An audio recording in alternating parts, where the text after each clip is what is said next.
All right, we have started. Today I have with me Professor Holly Lawford-Smith from the University of Melbourne to talk about feminism with teeth. That's what we're going to talk about today. Good. Great to have you. And I don't know where to start. I want to dive straight into your book, Gender Critical Feminism. And there's so much to talk about, so much to think about, so much to disagree with as well. But Good. uh, but I wonder because the book was published by the Oxford University Press. Yeah. So did you face any resistance from the academia, or did you face any resistance from the university press while in the process of writing the book? I didn't notice anything in terms of problems or unusual things in the process until the book was in production. So everything was very normal in the experience with the editor, in the getting of the contract, in the kind of like talking to people about the book. I think the public fuss started when the book was listed online, maybe on Amazon or on the Oxford website as forthcoming. Then there was some mobilization of, I think there were two separate groups. One was like people, so I'm slightly fuzzy on the details at this point because so much happens.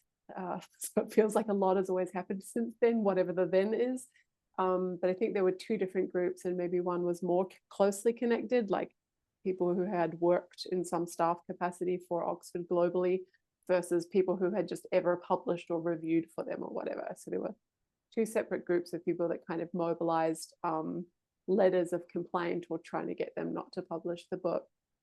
And internally, there was something that happened earlier. So the book had gone into the copy editing process, I think it was. And then months had gone by where I assumed that we were just like down the track toward the final publication. And then I was told that they were pulling it out of publication, which is very unusual. They're reclassifying the book from being a trade book. So that really makes a difference to how you write it, whether it's trade or academic. You write a trade book much more accessibly, and they sell it at a much cheaper price and they market it more. That's the general understanding. So that's a consequential reclassification at the last minute. And then they use that, what I think was a pretext to demand further revisions. And they sent only the chapter on trans/gender back out for re-review. And that was a whole thing because they sent it to a trans activist academic reviewer. So that then caused like a huge exchange of the reviewer saying stupid things and then me having to respond point by point to all the stupid things to persuade the publishers that the chapter was actually something that should go through. So there were these two sort of separate kerfuffles, one with the publisher and one with the public. But luckily, everything worked out fine in the book. Made it into So the was book. the review like different from peer review, like or like was it done in good faith? The reviewer that the book was sent to. Um, Listen, this is tricky, right? Because the book had already been through peer review. Okay. So it had all the normal process for philosophy that it went out to, I think it was 3 peer reviewers, and it had a high level of scrutiny from the editor I was working with. So, and I know this because I've published with them before on a non-controversial topic. So I can compare the level of scrutiny that I got in each case. The editor had gone through the manuscript several times and made detailed suggestions, and I had like revised it based on the comments from the reviewers. So that process had all been completed already. This thing of re-reviewing chapter 5 by getting I think because it makes some claims about the gender affirmative care model. And I think on that in particular, they wanted to sort of get maybe they just wanted, like, I'm speculating, right? Because I don't know the internal stuff, but maybe they just wanted to be able to say to critics that they had sent it to a person with medical or clinical expertise on the trans activist side. And then they're sort of protected more against criticism, or maybe they actually had an internal fight about it, and to protect themselves in terms of whether they're on the wrong side of history or not. Maybe they, as internal staff members, wanted to see the fight play out between me and one of my opponents. Maybe they wanted to just read that exchange and see who made the more persuasive case. So it was pretty unusual, but I think it's fair of you to ask, could that have been in good faith? I think it could have. It could be that the Oxford University Press staff were themselves battling this issue for the first time and not knowing how to come down on it. So they really wanted to see what would the best criticism of my views be and what could I say in response to dispel it. And it must have turned out that I said enough. I ended up writing, I think, like a 14,000 word rejoinder. So it's a paper length project just to reply to this ideologically biased reviewer. But it must have been a satisfying enough reply for them to then go back through with the publishing process. So is there a difference between how, let's say, the academia in Europe or Australia reacts to gender critical feminism versus the resistance that it faces in US and Canada? Like, would you say that perhaps the Americans and the Canadians are perhaps, Canadian academia is perhaps less open to gender critical feminism or discussing these ideas? It's interesting because I have such limited experience of different countries. Like in my experience, Germany is hysterical on this topic. So some of my worst experiences in terms of reception to gender critical ideas have been in Germany. And that is not something I would have expected or predicted. And then, of course, the UK has a more friendly, like it's more polarized, but it's more mainstream to be gender critical. Australia is maybe like not that literate on the topic, although more so now than they were a few years ago. So then you can kind of fly under the radar by just having this thing that would be controversial in the UK, but no one really knows about it here. So yeah, I don't really know how to, I think I probably haven't had enough experiences in enough countries to really judge, but my sense is that it would be very hard to give a gender critical talk in Canada. But I've given gender critical talks in the US and been surprised by how non-controversial they were relative to my expectations. But again, that might just be the particular luck of the organizations that hosted them or the timing of having them and stuff like that. It could have probably been because of the platform that you gave those talks in. Yes, agreed. Yeah, I mean, one of it was Heterodox Academy, so it's like yeah. no one's gonna bother trying to get them to cancel a talk, right? Because of course they'll just love that. That's Jonathan Haidt's. I think that's Jonathan Haidt's organization. Yes, and I think it has these like satellite branches at each campus. So the local campus group will host these events, but that would be like trying to get the Free Speech Union or FIRE or whatever to cancel a talk. Like it's just a non-starter. So yeah, I might have just been protected by the places where I ended up doing these events.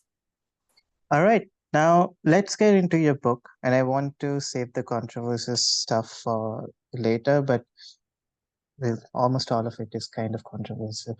But let's start with talking about sex, which you devote some time in talking with this to. Also, your recent debate with Angie paper on this.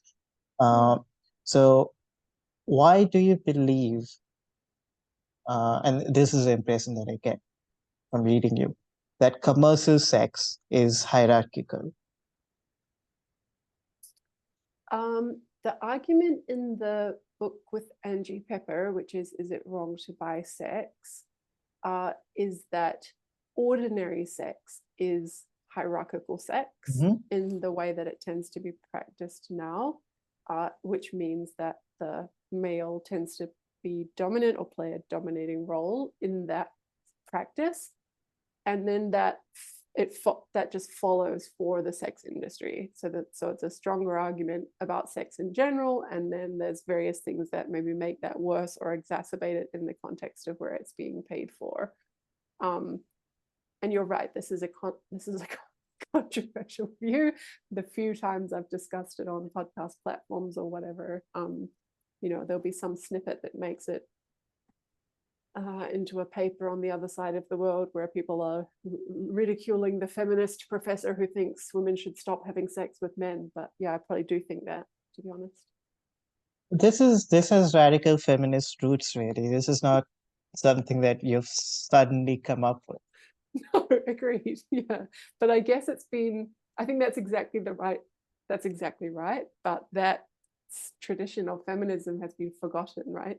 So now trying to reassert elements of the radical feminist tradition in the face of the takeover by liberal feminism of mainstream feminist discourse, these ideas sound surprising again. I mean, even to the point that now some of the legal cases that we're dealing with in Australia about like keeping men out of particular women-only spaces, these ideas seem radical, right? Because people don't have the concept of separatism anymore, or of feminist reasons to think that it's at least sometimes important for women to be out of the company of men. Like a lot of these ideas that we used to have in the mainstream currency that would explain that people could at least articulate why there might be some problems with current sexual practice, or the dominance of sexual, like heterosexual orientation or whatever. Those ideas are just really like the olden days now. So they do need like the new wave of people to reintroduce them, in my view. So did the debate sort of maybe help you formulate your argument better, or maybe help you modify some of the views that you previously held? Did you come out of it holding the same views that you did before? I think I probably did. I mean, it would be really nice to be able to say that I didn't, because that would speak more to the virtues of having the debate. I think it was certainly a really constructive process. Angie and I, we know and like each other, so that helps. We used to work at the same university some years ago, and we had a very constructive approach to writing the debate book. We had a reading group together, and we read a lot of the material on both sides of the debate together and discussed it. And we kind of formulated our arguments in a way that would be satisfying to the reader, like trying to make sure that the interesting points on both sides were covered, but would like speak to each other well. And she helped me with my arguments, and I hope that I helped her. So it was not an adversarial collaboration. And so I think I probably learned a lot through the process of working together to produce the book, but I don't think I ended up changing my view about the wrongness. Or maybe the best way to say it is my fundamental view about that it's unlikely we'll be able to achieve sex equality, like the equality of the sexes, male and female, while having a commercial sex industry in place. I don't think I changed my view about that. Maybe I just got more reasons to hold it or something. Yeah. But do you sort of differentiate between the commercial sex industry versus something like OnlyFans, which has just individuals coming in, and a lot of a lot of gay men have used it for to fund their Olympics and things like that.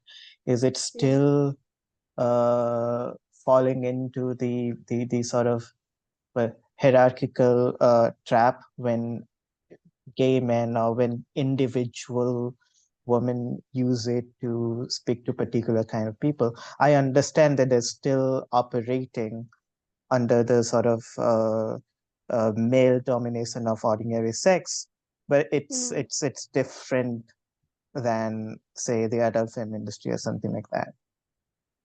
No, that's right. I mean, I guess one thing that's helpful to separate is the harms to individual women in the making of pornography, individual like films or clips or whatever, or women working in the sex industry. So if a John buys the use of a particular prostitute for half an hour or whatever, so the direct harms done in those moments from the harms done to women as a class of the fact that there is a pornography industry that presents them in a certain way, or that prostitution exists so that a man can buy the use of a woman's body to masturbate into if he wants to.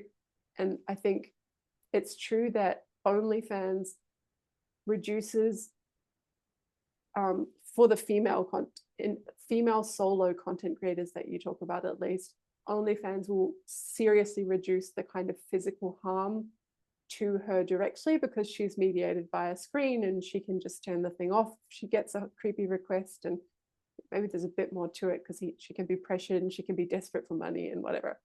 But I'm not sure how much it reduces, like if the problem is still that female people are constructed as sex, or like as mainly for sex or to satisfy men's sexual desires, then the fact that you can just put your phone on as a man and get any hot young thing to do what you want to for $20, like that's kind of just the same sort of stuff that's been causing a problem in the other cases. So the harms to women in general stuff, I don't think is that different for OnlyFans. But in the book, Angie and I just kind of set all the like non-direct, like we really focused on heterosexual, so we would set the gay male case aside, and then like the physically having sex, like is it wrong for a man to buy sex in the sense of like go into a brothel and buy the use of a woman's body for some period of time? That was really our focus in terms of the arguments of the book, more than these like more at the periphery and I think more difficult cases. And she, I think, has a lot more to say about those kinds of cases. They have been less central to my thinking. But it's tricky when you attempt to critique not that but this, because when it comes to something like prostitution or pornography, the answer could be the political call would be something like to ban it or whatever. But in this case, it's much more tricky to sort of find a solution, even though you recognize, even when there is an acknowledgement of the problem. Yeah. You mean because it would encroach too much on individual liberty, Yes, no matter how much of a radical feminist you are, to think you should ban people's interpersonal app behaviors or whatever. Yeah. No, I think that's right. And I think a similar problem arises for like, what are you going to do about artistic expression? So of course, even if you could ban prostitution and ban pornography per se, there's still going to be like sexualized and objectifying representations of women all across television and film. There's still going to be like the sorts of erotic, like the representations of sex and what sex should be like, just in film and in books and in popular culture. And that's all going to keep perpetuating these particular ideas about like whose pleasure is more important in sex, or what sex is like, or who sex is for, or whatever. And it might just be that it's impossible to really get like to the kind of like utopia that I might have in mind without banning so much stuff that it then just becomes like a tyrannical regime or whatever. Like we might just never accept that much banning. And that would be a kind of tragedy, right? Then the feminist has to kind of come to terms with the fact that like there's no pathway to the world she wants, that she wouldn't repudiate the process by which it would be secured. I haven't myself convinced, I haven't come to the belief that that is true yet. But I think there are serious issues about like, yeah, how much of a difference it would make if you could just get rid of the sex industry, like the commercial sex industry. Yeah. But wouldn't it, I mean, the obvious response to that would be, wouldn't it go underground then? And that would be much worse than, having a legal sex industry. This is what they always say. Like, yeah. And so it's, I don't know. Yeah, it's the familiar objection, but I worry that it's the familiar objection of everyone who doesn't really want to ban anything. So then they're like, well, actually, if you try, it's just going to be driven underground. And then we've got a roaring black market. And, the sex worker activists that want decriminalization will say this about sex work. Like, then the Johns will just take the women to a much less safe place that's more remote because they want to protect themselves from being found by police. and then those women are even more at risk. And okay, so the argument makes sense. The question is just whether those who mobilize it have any evidence for believing it to be true, or it's just being kind of weaponized as a reason to do nothing. So is it a propping up of the status quo? And people often will cite cases where it didn't work, right? So, okay, we tried temperance, like we tried to ban alcohol, and look how badly that went, but they don't point to like, we tried to ban chlorofluorocarbons and that worked perfectly. Like, so I don't know, I guess I would like want to see spelled out what are the reasons, what empirical evidence could we mobilize to make the strongest case possible that this really wouldn't work, and maybe, sorry, I know I'm saying a lot of things at once. Maybe it wouldn't work if you didn't change the culture. Like if we still kept a real focus on sex in our conception of the good, but then just made it less available, because we got rid of prostitution and well, at least regulated some or most pornography. Yeah, maybe that's right. If we still had the same ideas about how great sex is and how much we all need to be having it, but we just made it less available, then it would just be driven underground. But isn't it possible that we also change our ideas about the place of sex in the good life, or how much we need to be having sex and what sex should be like? Like surely it's possible to come to have new and different and better attitudes about that. But that is first before we decide to ban it, because otherwise then we would be faced with this problem. I'm just saying that that this is not completely without merit. That there is some truth.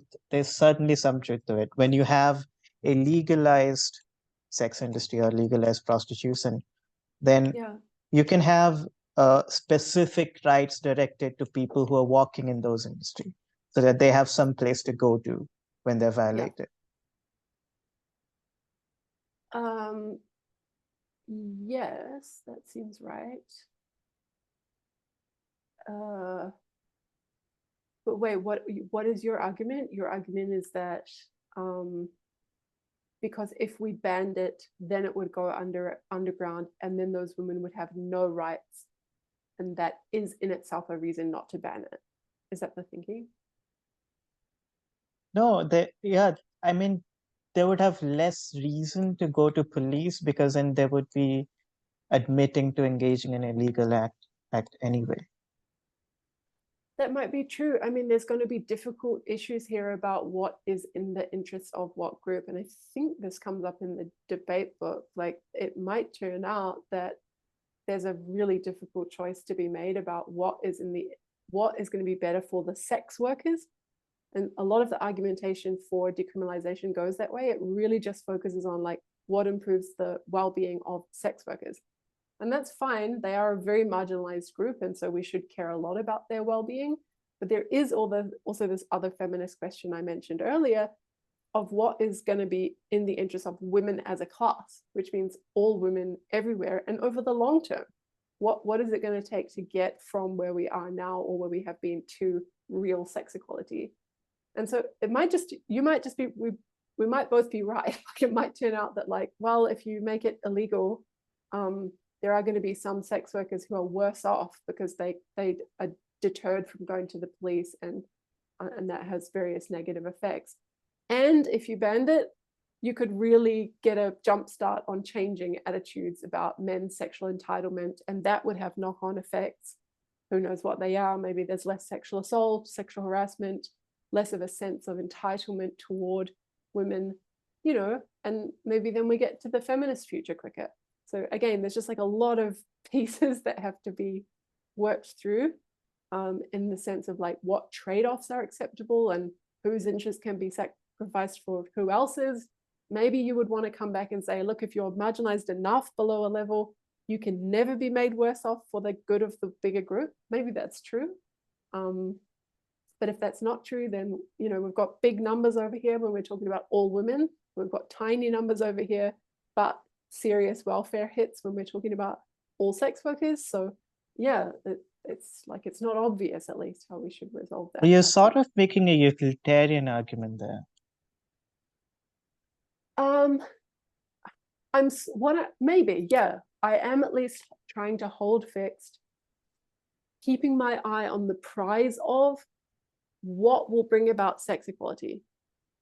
And so then it's just not obvious to me that we cannot bring about sex equality because in the short term, it will harm a small number of sex workers.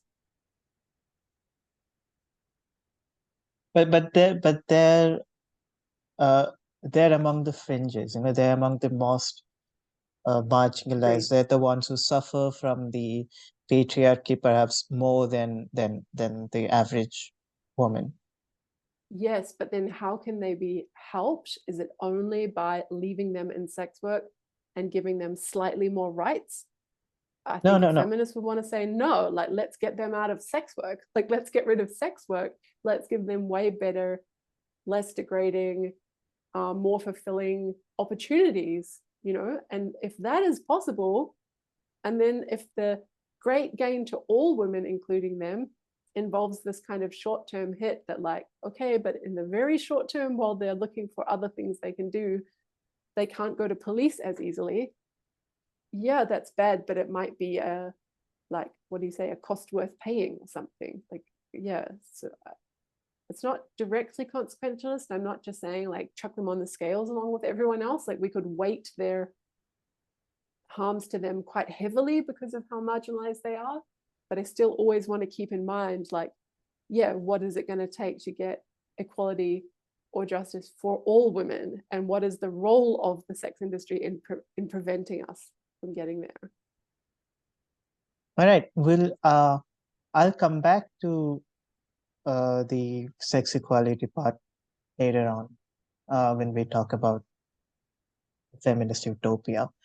But I want to now talk about intersectionality because that is also something that gets a lot of flack, and you are among the few radical uh, gender critical feminists who uh, are fair, I would say, to intersectionality. I mean, you don't the usual critique that I've heard from a lot of gender critical feminists, the stereotypical critique would be more along the sort of Jordan Peterson conservative, that they're woke or whatever, sort of superficial critiques. But yours is one that takes into account the origins of intersectionality. You mentioned, for instance, how it originated with Black feminism, and that it means the interplay between gender and other forms of discrimination, which in many cases does actually exist.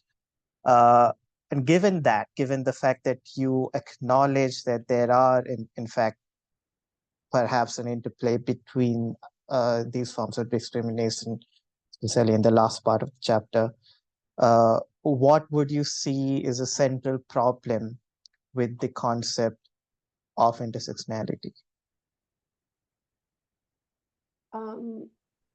I suppose one big problem is the way that it has massively expanded feminist sense of what is their problem. And for me, that radically expanded agenda, like the number of things that are now in our basket to address or to solve, it makes feminism more or less undoable. Like we talk a big game and then we can do almost nothing. And I think it would be more productive to have a more limited agenda and then have different movements fighting for each of those projects. So one thing I'm really trying to do in that chapter of the gender critical feminism book is kind of like, I don't know, just sort of diagnose that and then just show that there's nothing particularly objectionable. Like, yeah, you could think that let's do all the projects at once that intersect with, this gets complicated too, because the easy way to say it is like all the projects that intersect with femaleness in some interesting way, let's do all of them. But of course, that is now distorted by trans politics. So let's do all the projects that intersect with femaleness or a sense of identity as a woman. And then, of course, all the projects that intersect with that sense when you're male is all the projects. Okay, so there's some argument about what's not in the basket. But it would be perfectly justifiable also just to have a narrower movement that focuses on the interests of this rather large constituency of female people that have specific problems to do with that feature. Nothing about that means that other people shouldn't be doing other work. Nothing about that says that you, the individual reading the book or considering this thought, has to do the females project. Like, you get to pick your social justice thing that you're moved by, or that affects you, or that affects someone you care about. I think I'm really just fighting to say this project is okay. The way that the radical feminists, the early sort of second wave feminists, used to think about what feminism is. It's a project that knows what its constituency is. Its constituency is female people, and it's not female people in all the respects of their lives. It's not female people in virtue of their poverty that they have in common with males. It's female people in virtue of these particular respects that, like, maybe take some effort to explain, but have to do with their female body and the way that it has been kind of constructed and subordinated over time. So you have to sort of spell out exactly what that means, but it gives you a more or less clear list of projects and priorities. So it doesn't sound that controversial, right? It shouldn't be that controversial, but somehow it is, because the zeitgeist for feminism now is like, it has to be intersectional or it's racist. That seems to be the claim. So it's like the focus needs to be on the sort of most marginalized women, and the most marginalized women are the ones that have the greatest number of identity intersections, like the oppressed one of the how to say that, sorry, you have a race, right? But your race could be white, but it could be person of color. If it's person of color, you're on the marginalized side. That's one identity and it counts as marginalized. So the disabled, black, lesbian, poor, something woman is the winner of this competition, and then she deserves all the feminist attention. And I just, maybe that's the version that gets the most articulation by the conservatives in the sort of popular discussion, the one that brings in the sort of like hierarchy of oppression narrative, whereas my concern is a bit more that, like, it just overburdens what feminism is about or who it's for and why. And just there's no coherence anymore. Like, you can't tell any story about what it is or who it's for and why. It's just social justice, like, is good. Justice is bad. Yeah. I was really surprised by the tweet that you start the chapter with from the UN account, and that definition of feminism, which was essentially so so vague as to mean nothing. Yes. Because it I essentially includes everyone. Like it yes. does not mean anything. It's general. Yes. No, exactly. I can't remember the exact wording, but it's something to do with the equality of all human beings, or something, you know. yeah, I think that's right. Something like a feminist is a person who fights for or who works for, something like that, the equality of all human beings. Yeah, so you'll notice that female has just totally dropped out of that. It's a person, not a woman, and the thing they're working for is the equality of persons. Okay, so yeah, so maybe that's a good project, right? Like, maybe it would be great if everyone everywhere was such a humanist that they just cared about everyone's problems everywhere, and there was a way to work on that. I'm skeptical that there is a way to work on that. I think that's big talk with a little action. But then why are you calling that thing feminism? Like, that, for me, that's just baffling that should deserve the name feminism anymore. Just call that social justice. And then what should you care if the people that some people want to come along and use that discarded word that you're not using to do something for females? Why should you care? So yeah, it's strange. There's been this real shift in contemporary feminism towards this like hyper fixation on inclusion. We just brought more and more and more people into the tent until we are just cosmopolitanism, global justice, whatever. But for some reason, we're hanging on to this word that we used to use back when the project was a project about females. But then, I mean, you can use the just to prove that it's work, you can almost use the same definition to define socialism or to define fraternity or equality or any of those things. It it, it will be, the word will be left with no meaning at the end of the day. But when you talk about something like communism, you talk about the abolition of private property, that is specific. Yes. So when you have to talk about feminism, you'll similarly have to talk about something that is more specific than something like the equality of all human beings. Yes, no, of course. If we were going to put up like philosophical desiderata on a satisfactory definition of feminism, like that would deserve the name.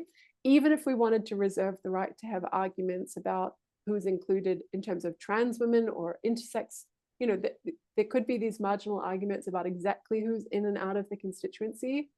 And exactly, I think probably it's also a reasonable disagreement.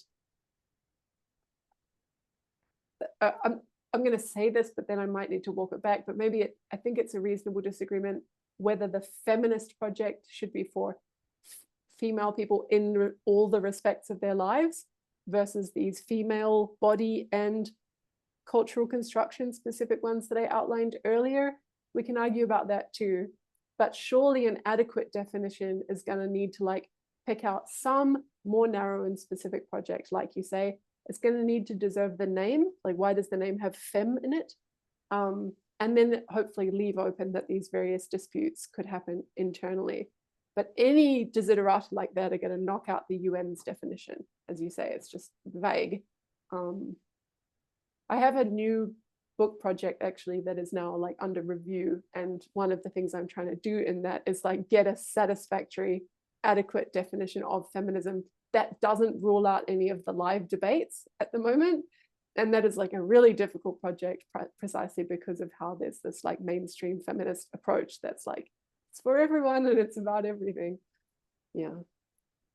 Just to steel man the other side, I'm going to take Bell Hooks, his work you critiqued, and her claim that you cannot eradicate one system without eradicating the other. Simplifying this, of course. But so let's explore this a bit. So let's say patriarchy is at the claim is that patriarchy is at the intersection of something like capitalism in current society. In other societies, it intersects with feudalism, and the way in which it functions depends on the sort of economic system in which it is embedded in. So in a capitalist patriarchy society, you will see women's bodies being objectified or sold, molded into the sort of the consumer sex industry. In feudal society, on the other hand, you will see it manifest in terms of control and restriction, as is the case with Afghanistan, the Taliban, and things like that. So now here, obviously, patriarchy exists in both these societies, but it is only because it intersects with other systems that it is experienced differently. So how would you take this into account? Okay, I get the second point about the that it looks different when it interacts with these different feudalism versus capitalism. And I'm slightly confused by the relation to the bell hooks point at the start that all the systems of oppression are connected, and that's the reason why we necessarily take an intersectional approach. Can you just explain? Okay, so I'm saying that in order to sort of, let's say, have a more sex equal society, you will not only have to eradicate patriarchy, but you also probably have to eradicate something like feudalism, because otherwise it will intersect with each other. I mean, this is a hypothesis, but I don't even know if I'm making any sense here. But is it possible that patriarchy will not exist, but a feudalism will exist. And just practically speaking, we don't see that happen.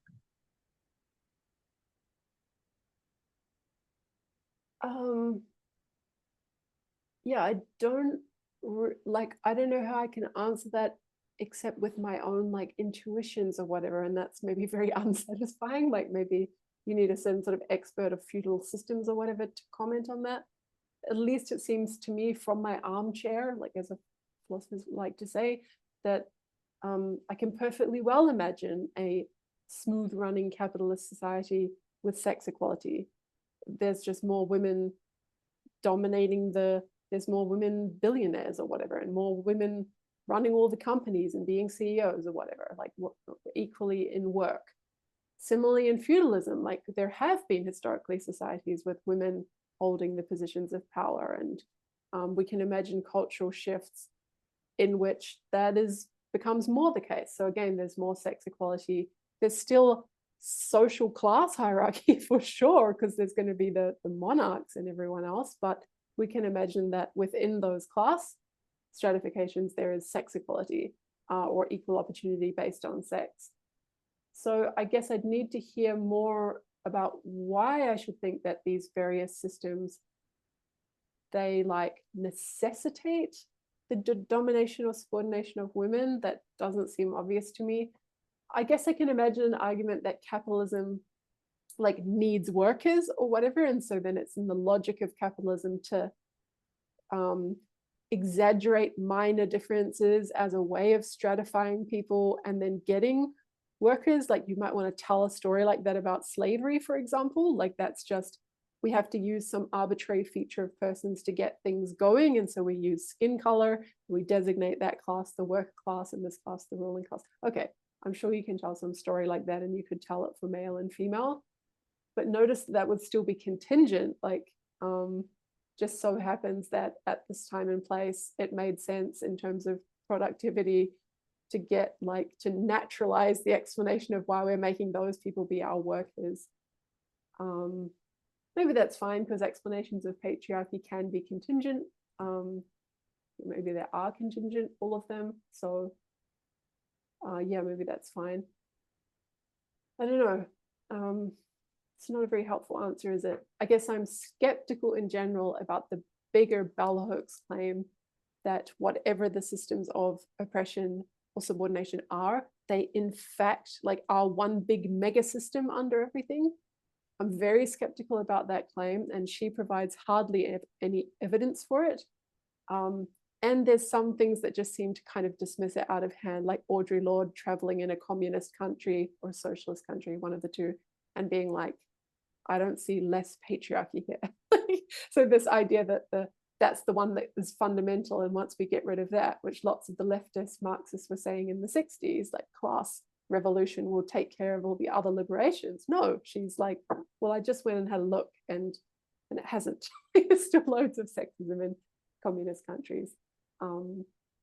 So yeah, skeptical as to the claim. But maybe you turn out to be right, that there are some sorts of social systems such that the way they're entwined with patriarchy is just like so that it is necessary or close to necessary. So you would really need to target both to free women rather than just targeting what the feminists call patriarchy. That could be true. I would just like remain to be convinced of it, I guess. Yeah. But what would you say to the second point of it being patriarchy being experienced differently in different societal structures? Then don't you think you would need to critique both in the sense, because you cannot, because the way in which patriarchy manifests in that particular system is because it is under capitalism or it is under feudalism. You cannot simply say patriarchy when you have the commercial sex industry which objectify women, or you cannot simply say a patriarchy when you have a feudal system which encourages the restriction of women. I'm not sure that you can't.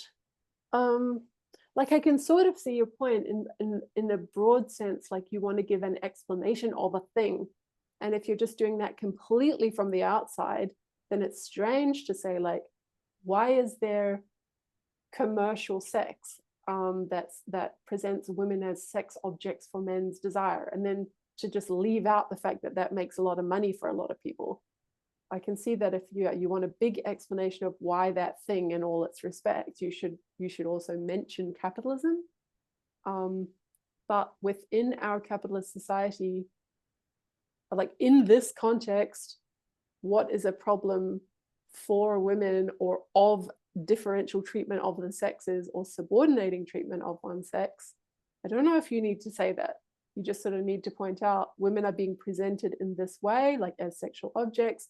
Women are being exploited to a greater degree than men in these sexual respects.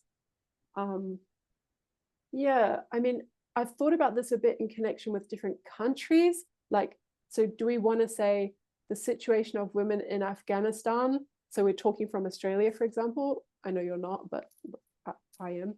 We're talking from Australia. Do I say, oh, that's an intersectional problem because it's Afghanistan X female? It sort of makes sense for me to say that from outside Afghanistan, right? Because they do have a unique set of problems that are about their country and religious context combined with being female. But of course, if I'm in Afghanistan, that's just a sex problem. It's a problem of sex, because the water that we're swimming in is our country and our religious context. So yeah, I'm not sure. It's like the intersectional, the necessarily intertwined or whatever claim. It's only sort of plausible from the outside. And I don't know, maybe I haven't quite reached a view about this, but there seems something weird about just insisting that everything is intersectional, because part of the full explanation of the thing from the outside involves this other system. Does that make sense? Sort of, but let me give you another example. Yeah. Just so we're clear. But this is very contextual. This is very specific to India. This is recent, so it's on my mind. So recently there was a brutal rape in India, and feminists were on the street protesting for taking back the night and all of that. But at certain places, certain groups of women were not allowed in the protest, not included in the protest because of their class situation, or in India, the caste situation. So instead, you had people the people who were on the street belonged to perhaps a particular sort of class or a particular caste, versus the people who are maybe living in more rural areas who wanted to participate in those protests were explicitly rejected by these feminists because And because they does that go up the class hierarchy or down? Is it more elites down excluding yeah, lower? the elites excluding the so you see how that works out. Yeah, yeah, I do. Right. I mean, I can certainly see the motivation to say that, like, again, if you want a full explanation of what happened there with what the demographic composition of the marches are, you need to understand something about Indian class stratification Yeah. and about feminism. Like, why were they marching, but who was there marching and why? Yeah, the bigger question is like whether like the problem of sex inequality in India is inextricably tied up with caste. And I talked to Vaishnavi Sundar like 5 years ago or so now about this, and I was struck by the fact that she said the biggest obstacle to feminism in India is caste stratification, because it prevents the solidarity of women. Yes. And that has stayed with me because it seems like such a profound point. Like, it's almost, we can't even start working on feminism until we get rid of what separates women from each other. That makes a lot of sense. Like, that's, yeah, we need solidarity among the constituency of people we want to have a movement for. And I guess there's sort of a version of that in the project I'm currently working on too, which is the left versus right split. Like you have all these left purist feminists sort of excluding and keeping out people they designate as right wing or too conservative or fundamentalist or religious or whatever, because they think that the feminist project has to be done like for all women, but by them with their morality. Like, so it's a similar kind of like we're doing an us and them before we even get started for the question of like what feminism needs to achieve or be about. Although I guess that's a bit different because here the left is trying to do it for everyone without the consent or input of the right, whereas this class stratification, it's not like the elites are trying to do it for everyone, right? Well, I don't even know what would happen. Are they each class is doing it for themselves, or there just is no No, feminism? Like it's not. It's complex. It's complex. It's the caste stratification in India is a complex problem, and it has its intersections with class as well. And so, if, for instance, someone who belongs to a lower caste, perhaps if they start acting or behaving like upper class caste or upper class people, upper middle class people, talking in a certain way or adopting certain sort of postures or whatever, then they would perhaps be seen more as part of that group versus their caste. So I there see, is an intersection here, and a move and a and it mobility. is Yeah, impossible to have an Indian feminist movement without intersectionality of this kind. I see. But are there feminists either trying to do like caste specific feminism, like they just, No, like no, you it might is have, not. It does not manifest in specific terms because, in writing, you would, of course, want to include everyone, but in practice, uh, it does not work out. It I manifests see. different in writing versus practice. No, that makes sense. I guess I was just thinking of an analogy to something like religious feminism. Like you could be an No, no. Orthodox Jewish woman, but just think there are specific problems that face women as women within Orthodox Judaism. So I was imagining maybe there's some like within caste like versions of Yeah, feminism. there's a, let's say, particular feminism, which is Dalit feminism, which takes into account the lower caste, Yeah. but the sort of mainstream feminism is not upper caste feminism, it's just feminism. But Right. And they speak in an inclusive way, they speak in an inclusive way. but in practice, they're not Yeah, actually inclusive. Got it. yes. Got it. Yeah, I mean, this is the complexity, right? Because this is going to be what people will say about the evolution of feminism in the United States or Britain or like wherever. They're going to say that it was like speaking the language of universalism about all women, but in fact, it was wealthy white women, for Hmm. example, like largely Yes. seeing their own. I just remembered the example of Rebecca Fulton, who was one of the earliest women in the United States Senate, but also a slave owner, also a white supremacist, and Right. also a sort of feminist who advocated for equal pay and voting rights for women and all of that. So Yeah. so so there we see white supremacy creeping in and Yes. intersecting with her feminism. Yeah. I mean, I guess there's like, yeah, there's a series of interesting questions, right? It's like, can you be a white supremacist feminist? I guess you could, in the sense that like you could think within white supremacy, women are always doing the washing up and the cooking, and that's annoying. So you could fight your own sex equality battles within your limited context, whatever it is. Harder question, can you be a person who is working for female interests while being actively racist? The really hard question to me is like, well, so long as you were fighting for causes that would benefit all women, including the ones you're racist against, like you're fighting for universal abortion rights, and that's going to benefit Black women or women of color, even though you're a racist about whatever your other stuff is, poverty or something, or you've got weird IQ theories, still the abortion rights for all females. That it's, for me, it's like a slightly weird case, and maybe I'm inclined to say that person is a feminist. And this really does test our intuitions about the intersectionality in the mainstream sense. Like, does the feminist woman have to be an anti-racist, an anti-capitalist, an anti-classist for the wealth equality of all people?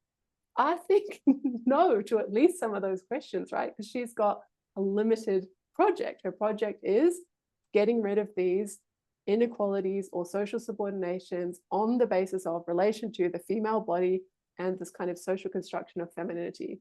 And she can do that project in a way that benefits all women while having shitty views elsewhere, and while kind of not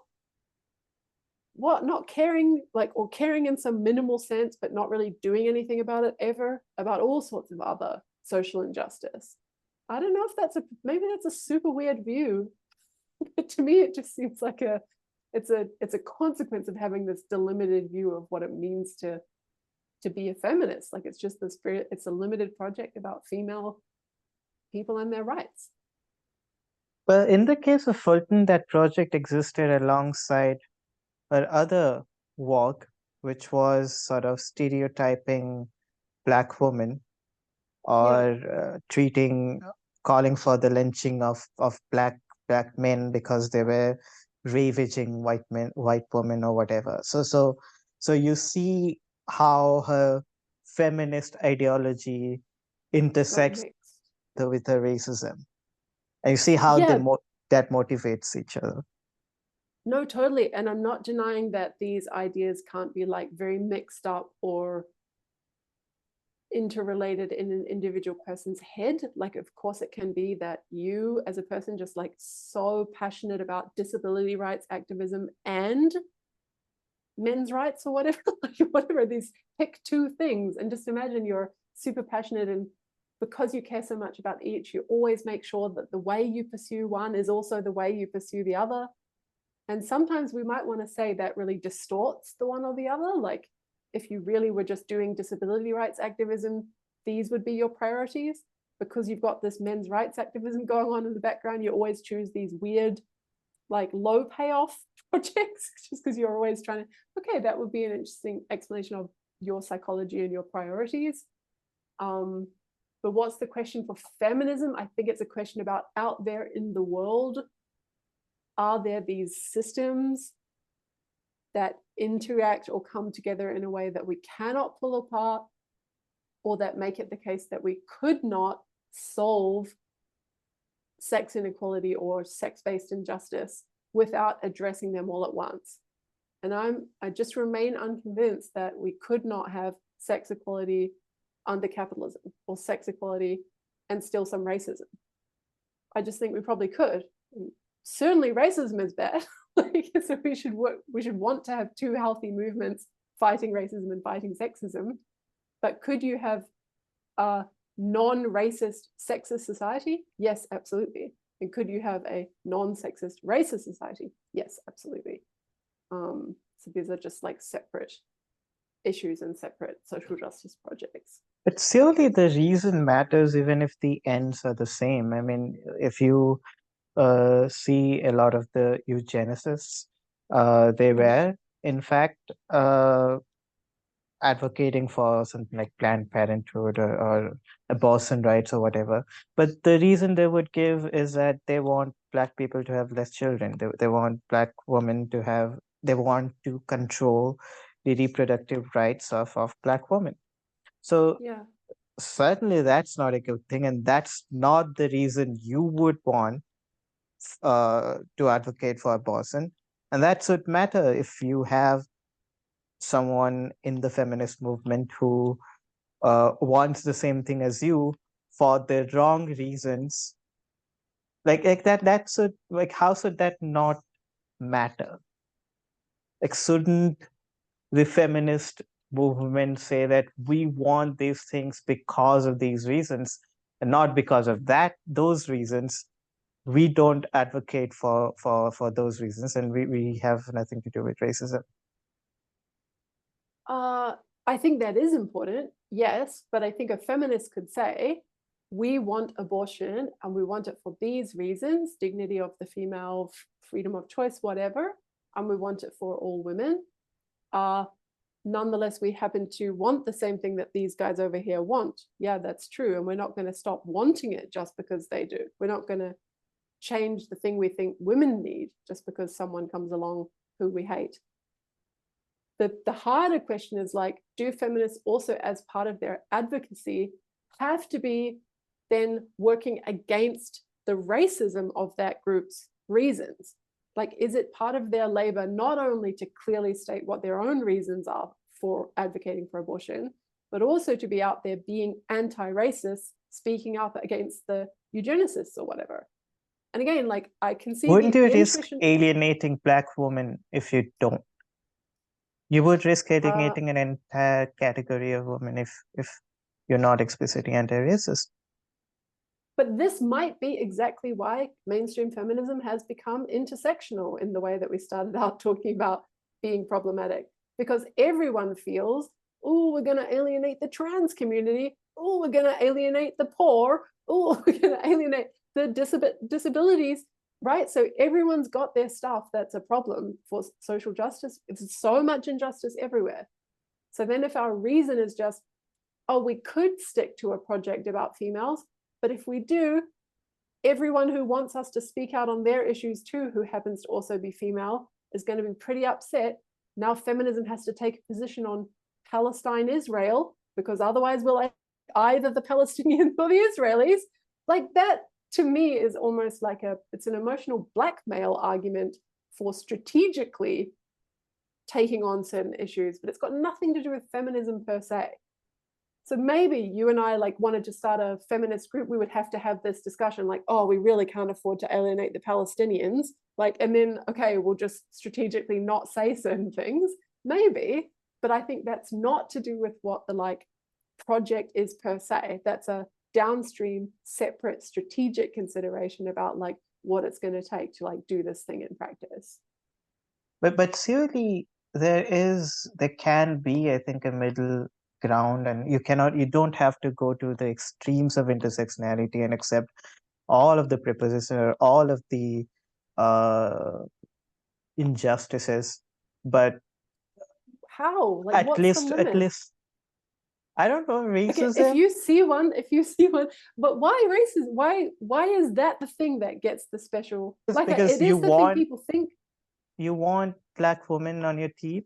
You want all kinds of Totally, women. but why don't we want disabled women and Zionist women and like what? There's all the women. Like, don't we want all of them? And then some of them disagree with each other. So now is it just no? How do you protect? I want you to protect me from having all the jobs. How can you draw a line? Because as soon as you, well, okay, racism for sure, that's the bad one. We'll bring racism in too, but then that's enough. We've got enough jobs now. Okay, but then the next group comes along and they've got a heartbreaking social justice story for us as well. How do you? This is not a principled way, I think, to say like you, but not you. This other thing that's actually got nothing to do with our project for strategic reasons, but not you. And maybe that is exactly why we've ended up at like everything for everyone, because there's no real way to like refuse. And maybe I'm just weirdly holding out against this logic because I'm like, no, we should be able to do these things separately. But the person who really understands strategy saw 50 years ago that there is no way to resist this without, yeah, being called all the names, transphobic, ableist, racist, whatever. Okay, I don't want to be bogged down by this, and so I'll move on for now. I want to talk about the second I think in the second chapter you talk about the radical roots of gender critical feminism. So is there I know there is a pipeline from radical feminism to gender critical feminism, courtesy thinkers like Janice Raymond or Mary Daly or perhaps even German Trier. I don't know. No, maybe not Andrea Dworkin. I'm not sure of that. but I Are think it you was not Janice. sure? Are Yeah, you I'm saying not. you're not sure about Dawkins because of how the trans activists have tried to rehabilitate her as a trans inclusive feminism post her death? Yes. Is that why? You can claim her. I would say you're on solid ground claiming her as a rad fem. So what is the sort of, I know why Janice Raymond is part of that, because I think she was the one who wrote the book on the transsexual problem. Empire. Is it the transsexual? Trans Yeah. Empire, yeah. So what is the pipeline from radical feminism to gender criticism? So I think maybe this is like a minor correction, although this might not be exactly what you meant, but the seeing the lineage as going from Janice Raymond forward is more a framing of our enemies, I would say, of the enemies Okay. of gender critical feminism, because they see gender critical feminism as only being anti-trans, and they see the start of anti-transness as being Janice Raymond's book, The Transsexual Empire. And of course, it's true that the gender critical feminist movement has a current preoccupation with trans, the conflicts of interest between the sort of female rights project and the trans rights project. I'm trying to argue in the gender critical feminism book, and as you say, what are the radical roots question, that like this is actually a broad feminist movement focused on female people, and like reintroducing that idea of female people as a constituency or a class having this like delimited set of problems. And then that tracks back to, yeah, as you say, and more names even than that, like the earliest radical feminists, sort of coming out from the like mid to late 60s and through the 70s and so on. So that's going to include people like, yeah, Mary Daly, Shirley Firestone, Kate Millett, Andrea Dawkins, Catherine McKinnon, blah, blah, blah. And again, all of this is like, was just feminism once. And then again, I think under the new sort of obsession with the value of inclusion, and then maybe under some of the ideas of queer theory, and sort of these new thoughts about gender, I don't know, probably a lot of things at once, we got this shift toward the focus on more intersectional and more inclusive feminism, taking us up to where we are today, where we're now thinking more in terms of like, we've lost sight of the second wave and radfem analysis of gender as this external thing that is done to women. So the making of female people into feminine beings, we've kind of completely lost sight of that assessment. And now we think gender is somehow some like internal subjective sense of self that people have, and trans people are uniquely stigmatized by that because their sense of self doesn't match their body and the expectation that society has for those bodies. So I'm trying to argue that once we like understand gender critical feminism as like emphasizing the femaleness against this current pseudoscience about sex, which busts the central concept of like who the person is that the movement is for, resisting trans ideology, but for these reasons that we understand historically that female people have been a class and have been treated in these particular ways. Then once we understand that we have this continuity, there's all these different issues that open up. So yeah, it looks like we're a bit obsessed with the trans issue, but actually there's loads of things to talk about, including, as we have been discussing, the place of intersectionality, the role of sex work, pornography and prostitution, and loads of other issues that I didn't get time to cover in the book as well, like surrogacy, or like motherhood penalty in work, or whatever, a huge range of other issues. So would you say that gender, I wonder whether there's a meeting ground here. Would you say that gender is socially constructed, or and if yes, how would that Yes. differ from Judith Butler's claim that gender is a performance? I don't think those claims are necessarily so in tension.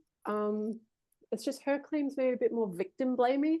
So the second wave view is just going to say like, there's this very complex set of social practices and institutions and beliefs and religion, and in those there are encoded these ideas about what men, boys are like or should be like, and what girls or women are like or should be like. And there's this kind of pop essentialism about the two different kinds of people.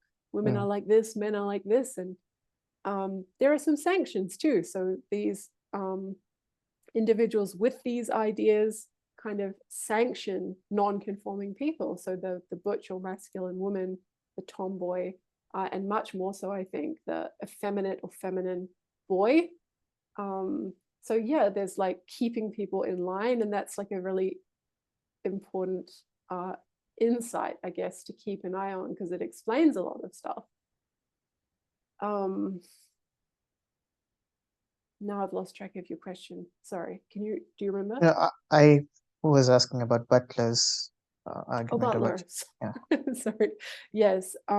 Right. So she's just saying, like, for each individual, there's a sense in which this is an agreement, right? Because for each individual, this is a thing we do and a thing we perform.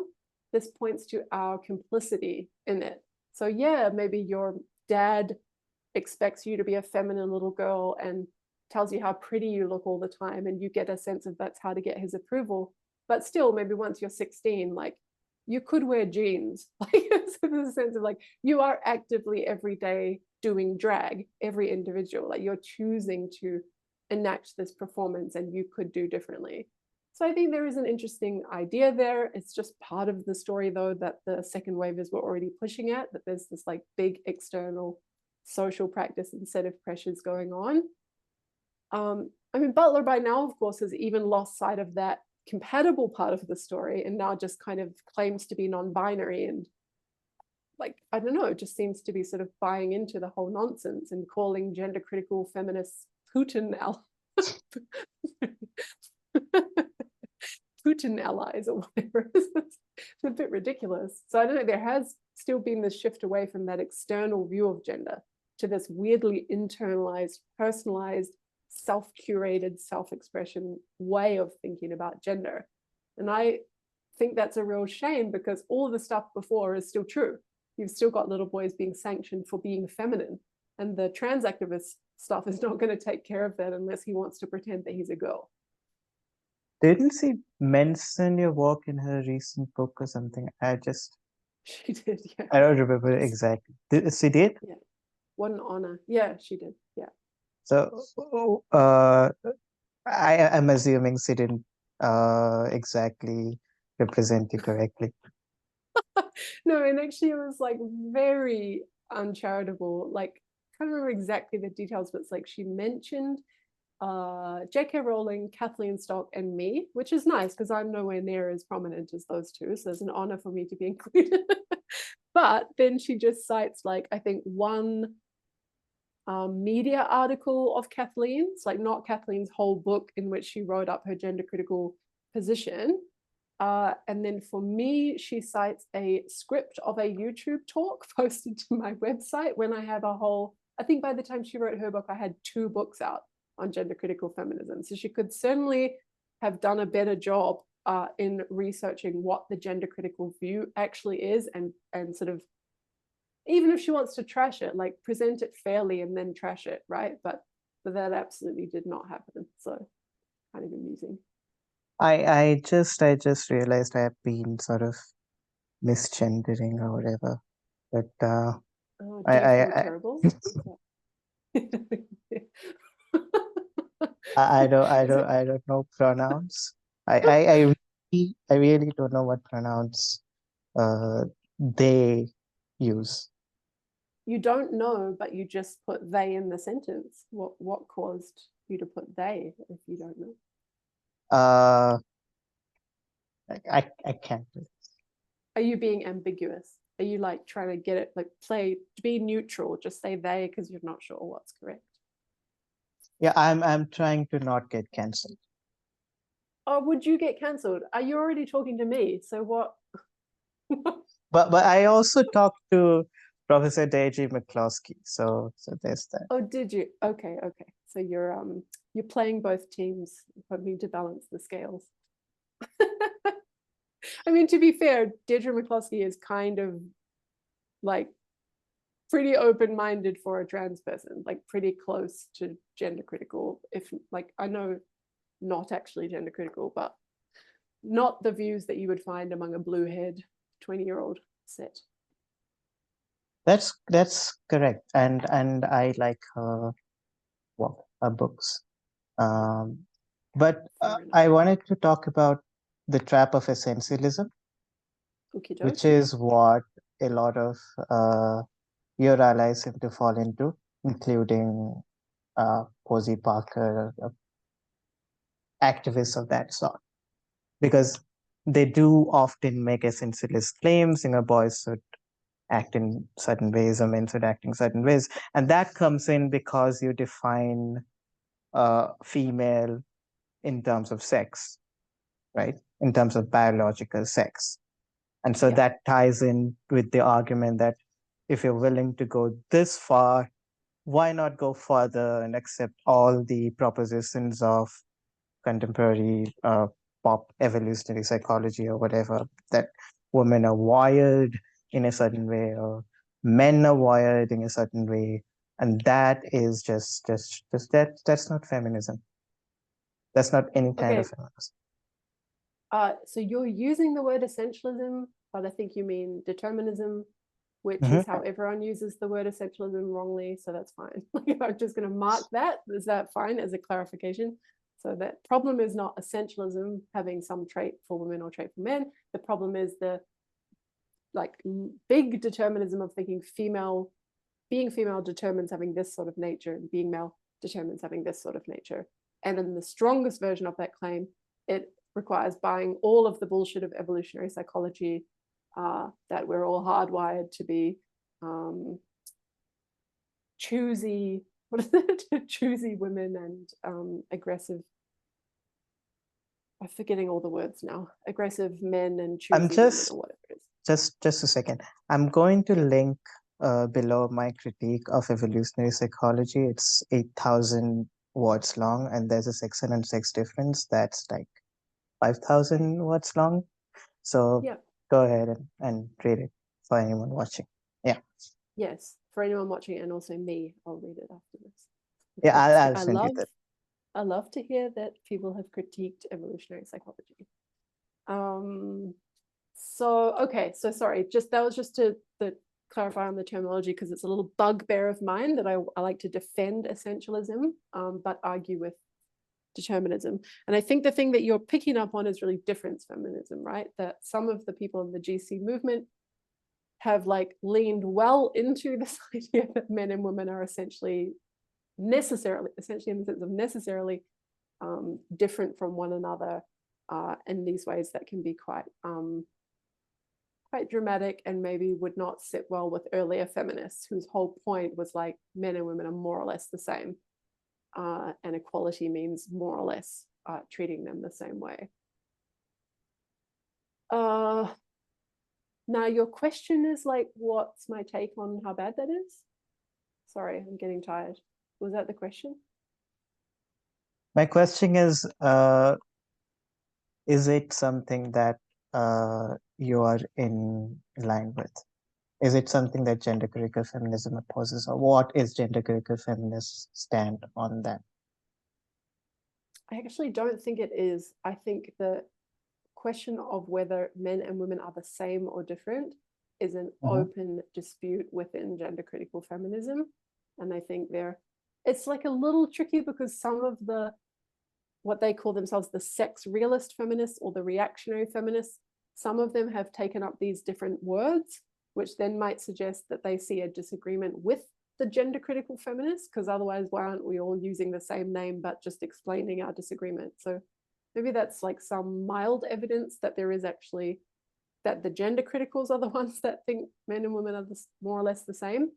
I'm not sure how strong that evidence is, because people always have a marketing reason to differentiate themselves. So I would tend to just think, no, gender critical feminism is a kind of very broad movement that tracks across the whole political spectrum, and some women in that broad church tend to hold different feminist views, whether that's for religious reasons or conservative political reasons, or just that's their assessment of the science that they've read or whatever. I personally am strongly inclined to think that the difference view is probably false. So from my reading of the like brain sex literature and the what the average difference is on certain traits actually is, and how intense the overlap is between men and women on any given trait, I tend to think the difference view is like radically overstated and under evidenced, and probably eventually will turn out to be false. But because there are still some small open questions there, I'm like officially agnostic in the sense that like I will happily argue with difference feminists, and I contribute to a largely difference feminist blog, the Fairy Disputations Project. And I'm like, I wouldn't be like, what's the word? I'm not like contemptuous about the view. Like, I think there's reasonable disagreements there. But I certainly have my bugbears. Like, I'm constantly antagonized and complaining about how the difference feminists will go out in public on huge platforms and speak about how men and women are different. Men are like this, women are like this, constantly, never careful. And only when pushed, only when challenged, they will say, oh, sorry, average differences.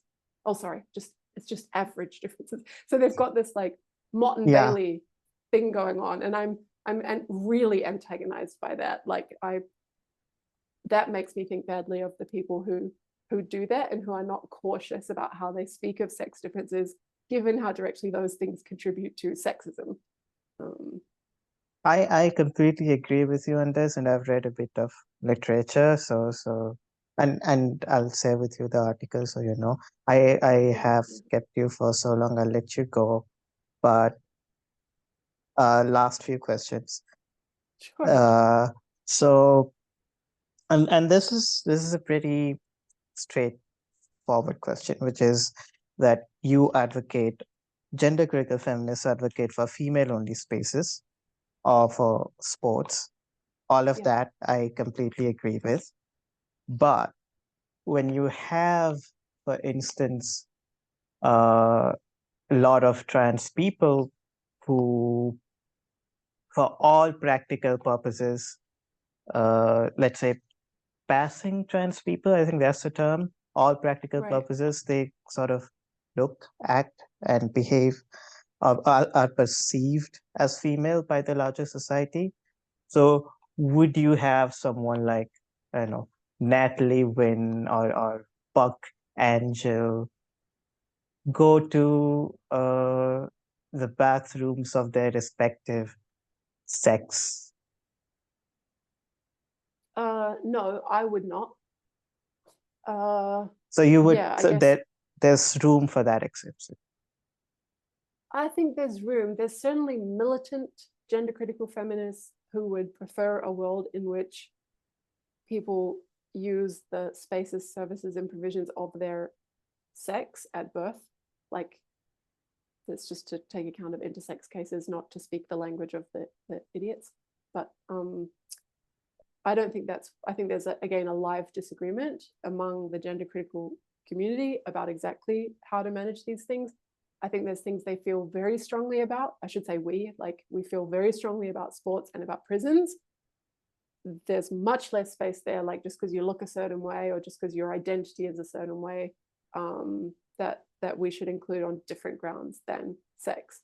But then I think at the other end of that spectrum, spaces like bathrooms, because they're such a sort of quick thing, and because you tend to have your own stall, and because there tends to be multiple people at blah, blah, blah. It might even be that it's not just passing trans people. If you pass, you pass, or whatever. It's like anyone. So the argument is weakest for cases like that, and is strongest for cases like sports and prisons. There's just like to throw another spanner in the works, but the thing that I've been really trying to figure out lately is like, we have these, like we allow surgical and medical transition that creates the capacity for the trans person themselves to decide. Like, we now, like, if they didn't pass, then and they were in a space like a changing room where there was more of a privacy violation, and you wanted, this is just a middle-aged man in a wig or whatever, like, you know, that's a trans woman just by looking. So if you want to protect your privacy and kind of assert your rights, if you have them in the state you're in, you can just say, like, this is a female changing room, get out, or whatever. But then we have this weird system where we're like, at the same time saying, this is not how spaces should be organized, and we're letting you take it into your own hands because you can access the things you need to deceive us. And then it's just up to you, like, where you go and whose boundaries you're violating. Like, you know, they don't want you there, but you can go there. If you want to go to the rape counseling support group, and you know that they wouldn't want you there, but you've made yourself pass by taking certain medication. So I'm trying to sort of figure out, like, whether my desire for certain spaces to be respected as female only commits me to the being anti-surgical and medical transition even for adults, which it would be a really strong kind of anti-liberal view. I think right? that's Like, where most Vaishnavi Sundar sort of is. say that again. That's where Vaishnavi Sundar is. I mean that's Oh her yeah, view. right. Okay, I didn't realize that she's come around to the no transition for anyone. Yeah, yeah. Yeah, because it's like, I'm definitely against it for children, and I'm really clear on that. But I've always been saying, like, over the age of 18, it's up to everyone else what they do. And now I'm kind of inclined to think, actually, no, it isn't, because then it just makes it the man's choice what he's going to do and what kind of boundaries he's going to violate. And I don't support that. So then I'm in a weird position as a technically a liberal, right? Because I should support each person pursues their own good in their own way. And if that means chopping off their leg, okay, that's what your heart desires. Just for the record, my view on this is that adults should be allowed to do whatever they want. But I also think that there are a lot of complications related and side effects, deadly side effects related to the surgery, which people are not adequately told about. And I think Yeah. they should be sort of mandatorily told about the side effects and long-term effects and all of that before they make that decision. Good. So more informed choice about the Yes. medical and Yes. surgical transition, right? But you think the balance would come down on them, when they're fully informed, being able to decide, and if they choose to use that right to deceive other people, that's just part of what freedom. There's many Yeah. bads that are part of freedom, and that's just one of them. Yeah, that might be right. So last question. Uh, there are multiple, like every sort of feminist movement has its own utopia. And so in India, one of the early feminists in the 19th century, I think she wrote a story, Begum Ruqayya Sakhawat Hussain, in 1905 in English called Sultana's Dream, where she portrays a utopia where the roles of men and women are reversed and men are instead sort of kept behind the veil, and women are the ones who are doing the engineering, and they have the all of that. And any claim that men are physically more powerful or that they have bigger brains is mocked with statements like elephants also have bigger brains, or lions also have sort of more power or whatever. So and she lived in a very conservative feudal India. So this is a very uh, brave sort of resistance during those times, and in Yeah, English. So yeah. uh, and all feminist uh, movements sort of have these utopias. So is there a utopia for gender critical feminism, and what does it look like?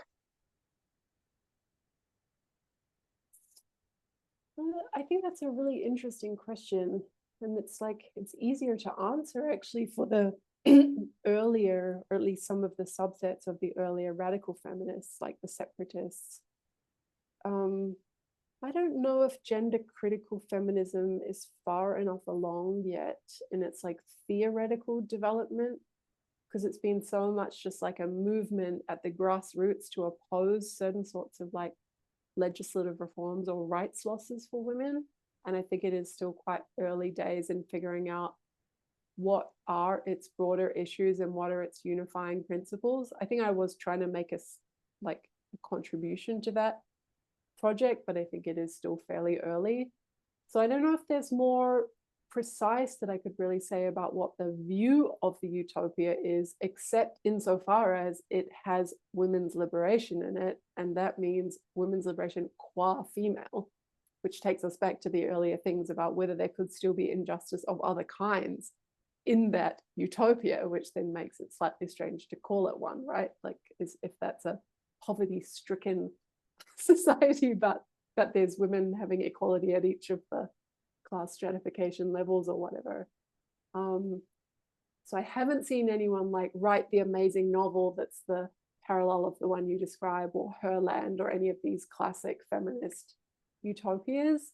And I think the thing I see people invoke is really just like either sex equality or women's liberation, understood as consisting in some other whole kind of different way of thinking about how men and women relate to each other.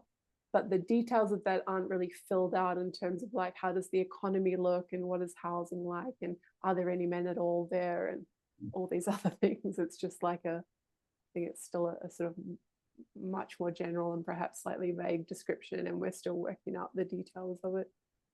Yeah. Yeah, I had great fun talking with you, and Yeah, I me too. Really good questions. Thank you. It was an enjoyable discussion. also learned a lot. So I'll put the description to your books and your social media profile below. Everyone watching this, like, share, subscribe, check out the article and the books. Goodbye.